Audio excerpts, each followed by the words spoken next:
In this video we are talking about the deforestation बेटा। Next topic हमारा इसके अंदर डिफॉरेस्टेशन।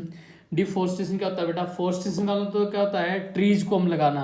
अगर हम कहीं पे ट्री लगाते हैं तो उसको बोलते हैं फॉरेस्टेशन या फॉरेस्ट को इंक्रीज करना। एक होता है बेटा डिफॉरेस्टेशन यानी कटिंग ऑफ ट्रीज। जो आप ट्रीज की कटिंग करते हो ना, जो कट करते हो उसको बोलते हैं डिफॉरेस्टेशन यानी एक्सेसिव कटिंग ऑफ ट्रीज और deforestation is one of the chief reason of soil erosion. इसने क्या बताया बेटा, जो हमारी ऊपरी लेयर हो रही है मिट्टी की, वो धीरे धीरे खराब हो रही है, उसका एक मुख्य कारण और गिनवाया इन्होंने। वो क्या बताया? कटिंग ऑफ ट्रीज, और वो भी एक्सेसिव कटिंग ऑफ ट्रीज बेटा, यानी ज्यादा मात्रा में पेड़ों का काटा जाना, यानी एक्सेसिव कटिंग ऑफ ट्रीज। या क्या है भाई? Deforestation is also known as the cutting of trees is one of the chief reason of the soil erosion. ये सॉइल एरोजन का क्या है? मुख्य कारण है। The roots of the trees hold the soil particles firmly, क्योंकि जो हमारे ट्रीज के जो रूट होते हैं वो सोइल को होल्ड करके रखते हैं, सोइल के पार्टिकल्स को फर्स्टली क्या करते हैं? होल्ड करते हैं। The roots of the trees hold the soil particles firmly, वो उनको पकड़ के रखते हैं, जकड़ के रखते हैं, उनको मूव अप नहीं करने देते।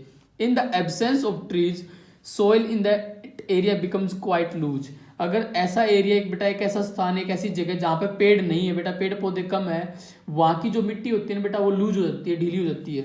In the absence of trees, जहाँ पे ट्री प्रेजेंट नहीं है, soil in that area becomes quite loose. तो उस प्रकार के एरिया में जो मिट्टी है, सोइल, वो लूज हो जाती है। And can easily be taken away by wind और वाटर, और उसको आसानी से रिमूव किया जा सकता है, हटाया जा सकता है बाई विंड और वाटर। यानी अगर ज़्यादा हवा चल रही हो या ज़्यादा पानी का बहाव हो बेटा, तो उस कारण से जब वहाँ की जो ऊपरी लेयर है सोइल की, वो रिमूव हो जाती है, हट जाती है, और इसे क्या होता है? Soil halogen. तो सोइल एरोजन का एक और मुख्य कारण क्या बेटा? उन्हें cutting, excessive cutting of trees या डिफॉरेस्टेशन। अब बात करते हैं बेटा अदर कॉजेज, दूसरे कारण क्या क्या होते हैं? ओवर ग्रेजिंग बाय सीप and cattle also causes soil halogen, यानी ज्यादा चराना भाई, किसको? सीप या कैटल्स को खेतों के अंदर ज्यादा चराना, उनकी ज्यादा ओवर ग्रेजिंग कराना, उससे भी क्या होती है बेटा? सोइल एरोजन होती है। ओवर ग्रेजिंग का होता है ज्यादा मात्रा में चारा का यूज करना, किसके द्वारा? सीप और कैटल्स के द्वारा, जो पालतू पशु होते हैं ना, और उनके कारण, उससे क्या होती है? सोइल एरोजन होती है। Poor farming methods also result in erosion, यानी अगर आपको फार्मिंग की पूरी नॉलेज नहीं है, अच्छी तरह से आपको पता नहीं है कि एक्चुअली फार्मिंग कैसे करते हैं, तो उससे भी क्या होती है बेटा? सोइल एरोजन हो जाती है। नेचुरल कोजेज, कुछ नेचुरल कोजेज भी लाइक बेटा forest fires also destroy plant और cover leading to the soil erosion. क्या होता है बेटा? नेचुरल रिसोर्सेज जैसे फॉरेस्ट फायर्स, जो जंगलों में आग लगती है बेटा, आपको पता होगा अमेरिका के अंदर जो अमेजन के जंगल, उनमें बहुत टाइम आग लगी रहती है मोस्टली टाइम्स, तो उसके कारण भी क्या होता है बेटा? सोइल एरोजन होता है। इसने बताया कि अगर जंगलों में आग लग जाती है तो पेड़ जल जाते हैं, और पेड़ जलने से भी क्या होता है बेटा? जो सोइल की जो ऊपरी लेयर होती है, क्या होती है? धीरे धीरे खत्म हो जाती है, सोइल एरोजन होता है। तभी तो हमारी गवर्नमेंट क्या बोलती है बेटा, जो हमारे खेतों के अंदर जो फूस होता है, जो घास वगैरह होता है, उसको जलाने से इसलिए मना करती है, क्योंकि जब हम उस घास और फूस को जलाते हैं, या जो हमारा बेटा चारा बच जाता है धान की फसल का, उसको तब जलाते हैं, तो उससे क्या होता है बेटा? जो हमारी जो सोइल की ऊपरी लेयर है, वो धीरे धीरे खत्म हो जाती है।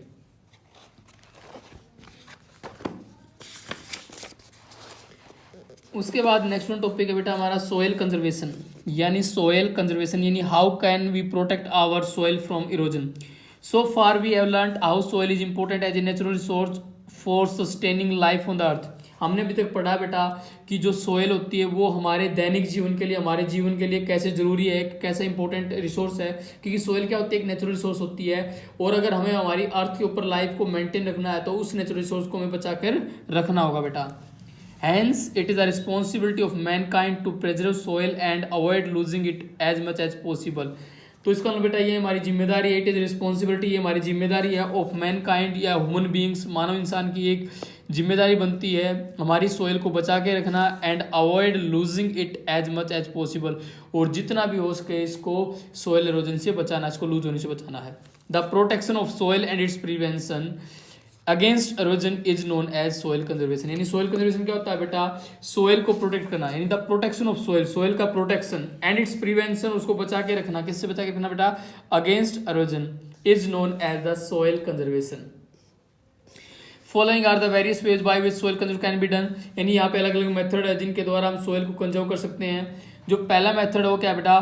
Planting tree is the cheapest and most effective way of soil, यानी सोइल को अगर आपको बचा के रखना, कंजर्व करके रखना है बेटा, उसका जो सबसे मेन इफेक्टिव, जो सबसे आसान, सबसे सस्ता मेथड है वो क्या है बेटा, प्लांटिंग द ट्रीज। हमें अपने खेतों के चारों तरफ पेड़ लगाने चाहिए हमें, और जितना हो सके ना अपने जहाँ पे हम फील्ड्स वगैरह हमारे जहाँ पे हम क्रॉप्स उगाते हैं बेटा, रिप्रोडक्शन करते हैं, वहाँ पे हमें ज़्यादा से ज़्यादा क्या लगाने चाहिए बेटा, प्लांट्स लगाने चाहिए।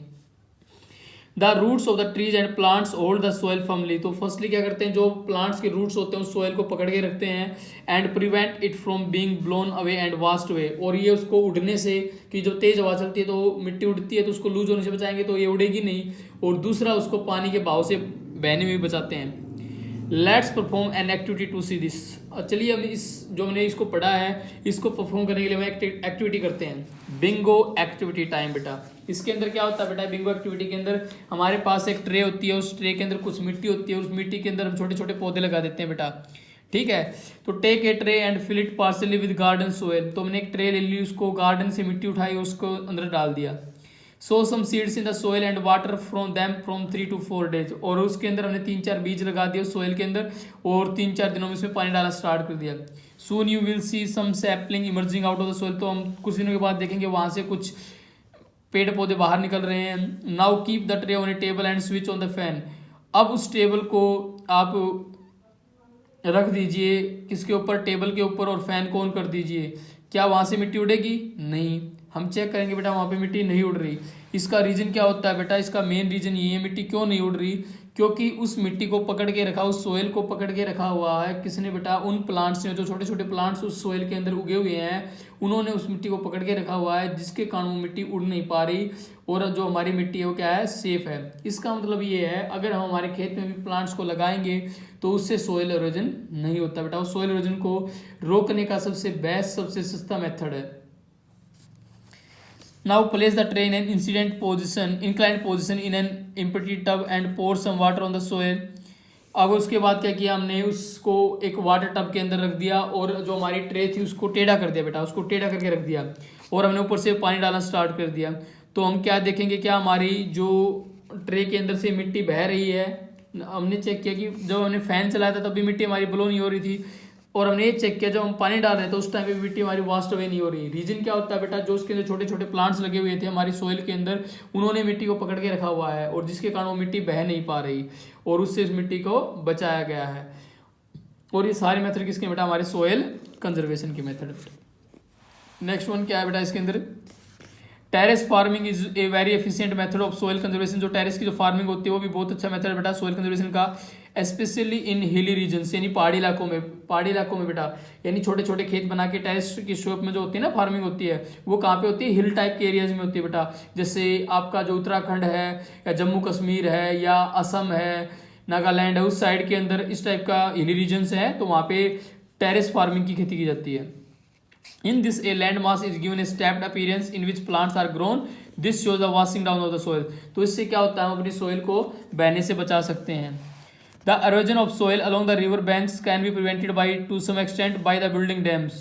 अब जो हमारी रिवर्स है बेटा, रिवर्स के पास जो हमारे फील्ड्स वगैरह होते हैं, उनके अंदर भी हम सोइल को erosion होने से बचा सकते हैं। और वहाँ पे बचाने के लिए क्या करना पड़ा बेटा, हमें बिल्डिंग द डैम्स, वहाँ के आसपास के एरिया के अंदर बड़े बड़े डैम्स बना दिए जाते हैं, और उन डैम्स के अंदर पानी को प्रोटेक्ट किया जाता है, और उस पानी को धीरे धीरे फिर छोड़ा जाता है, जिससे क्या होता है, रिवर्स के पास की जो लैंड्स होती है उसको सोइल इरोजन से बचाया जा सकता है। These dams control the speed and amount of flowing water. ये जो डैम होते हैं बेटा क्या करते हैं, कंट्रोल करते हैं speed and amount of flowing water. जो अमाउंट होती है, जो कंट्रोल करते हैं स्पीड को, और किसको, अमाउंट को। जो वाटर बह रहा होता है, जो पानी फ्लो कर रहा है, उसकी स्पीड को और उसकी अमाउंट को, दोनों को क्या करते हैं, कंट्रोल करते हैं। Cattle graze on grass and small plants which cover a piece of land. Cattle जो ग्रेज करते हैं बेटा ग्रास को, एंड स्मॉल प्लांट जो छोटे छोटे पेड़ पौधे होते हैं, which cover a piece of land, जो हमारे लैंड के छोटे जगह को कवर करते हैं। Thus they expose the top layer and make it prone to erosion. तो इससे भी क्या होता है, जो हमारी एरोजन, सोइल को एरोजन से हम बचा सकते हैं। Therefore grazing should be allowed only in some particular area specially meant for it. यानी में जो ग्रेजिंग है वो भी अलाउ करनी चाहिए किसी पर्टिकुलर एरिया के अंदर, सभी एरिया के अंदर अलाउ नहीं करनी चाहिए बेटा। The other area should be protected from grazing. तो उन एरिया को हम प्रोटेक्टेड कर सकते हैं किससे बेटा, ग्रेजिंग से कर सकते हैं। चलिए ये बेटा इस टॉपिक के अंदर, इस चैप्टर में सॉइल कंजर्वेशन में हमने पॉइंट्स पढ़े कि किन किन मेथड के द्वारा हम प्रोटेक्ट कर सकते हैं हमारी सॉइल को एरोजन होने से। नेक्स्ट पॉइंट है बेटा डिजीज। डिजीज पहले हमारी क्या है, टेटनस डिजीज है, यानी अब इस लेक्चर में हम स्टडी करेंगे किसके बारे में, हमारी डिजीज के बारे में।